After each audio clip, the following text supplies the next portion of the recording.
His sister was crazy. She was a Christian. And she used to walk down the hall on a Sunday morning singing at the top of her voice, and I thought, what is with this Fruit Loop? What's she got to be so excited about? And I couldn't get it. She was always full of the joys of spring glory. She was lovely. Mum and sister were both Christians. I think with the influence of evolution that comes through the media, I thought one day science will explain everything and there's no need of God. I probably thought God was there somewhere, but he wasn't anyone I knew. I had a father that was very controlling, and he liked to say what went on, and he'd done away with quite a few boyfriends of mine. I was like a graduate engineer, and I used to walk in through reception and I sometimes talk to the receptionist there. One of your friends set us up on a date in the engineering department. I think you had a choice of between me or the guy upstairs, wasn't it? One of the girls says, oh, no, don't go with him, he's the nice guy. Okay, I'll go with him. Dad was building a house over in Baronia, and I'd been helping financially with that, and my brother had too. I said to him, look, I want to stop now. I want to start saving and putting money towards a block of land because Kevin and I are getting serious. He blew his stack, went mad at me. There ensued a lot of rows. He wanted it all his way, and it led to one night where I phoned Kevin and said, I've got to get out of here. Kevin came and Dad wouldn't let him in the door, so everything was passed through the bedroom window, all my belongings. And being a new house, it was just like a muddy landscape. And yeah, so I kept passing him all my things. I even went to the washing line, I got wet washing off. I just had to get out of there, and I moved into Kevin's home with his mum and dad. His sister had gone away on a basketball tournament or something, and I literally lived with them for 6 months. 6 months. We paid for our own wedding. Dad sort of came around at the last minute because he got angry because an uncle was going to give me away instead of him. But there was a rift. Then we started to save for a block of land, then we started to save for the house. It meant we had very little leisure. Yeah, but that was life then. Life was different then. Yeah.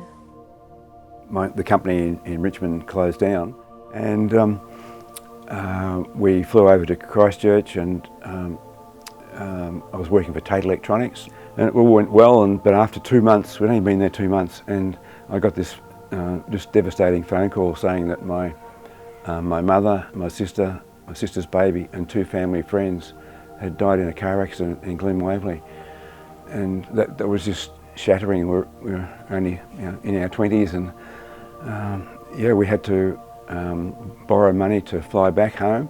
It was interesting because the only flight we could get was first class, and it was just this magnificent snow-capped scenery outside, and there was all these business people just reading their papers or something, not even bothered to look out the window. Anyway, we arrived in Melbourne, and we were picked up by an aunt, so we had to arrange funerals for our loved ones, and my dad was still in hospital. He had major surgery, and the family was actually going to visit him in hospital when the crash happened. Yes, I think he got out of hospital just on time for the funeral. Yeah. We had to plan the funeral. Goodness me, I was 25, he was 27. We never had to do anything like that.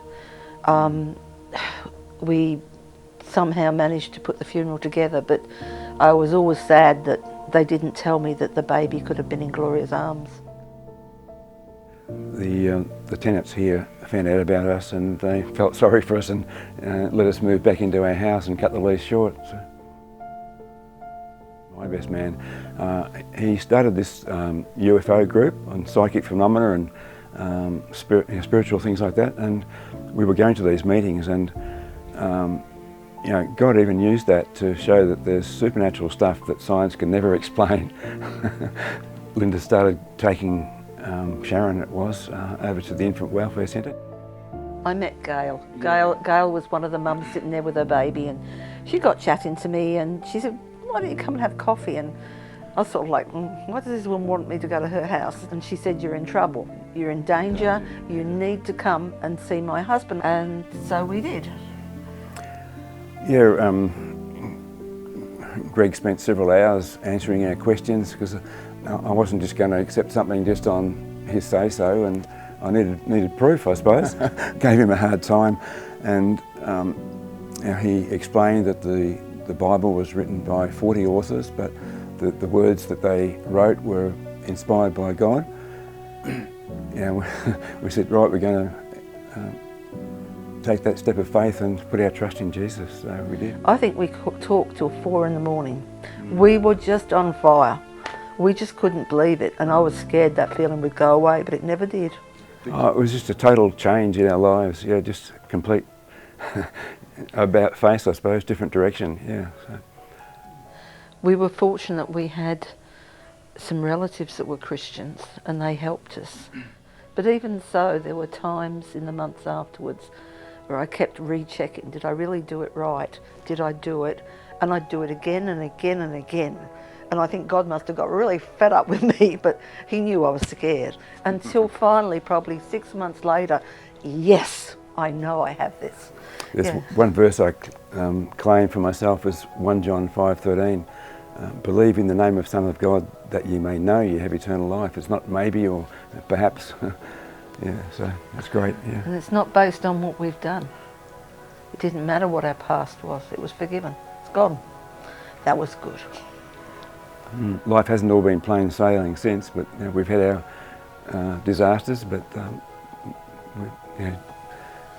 We've always had Jesus walk with us. to go with us through it. Yeah. Yeah, we've been through some pretty tough things. To me, Jesus is the creator, the sustainer, my redeemer. He died on the cross for me, and I worship him, and because he loves me, and even when I was a sinner.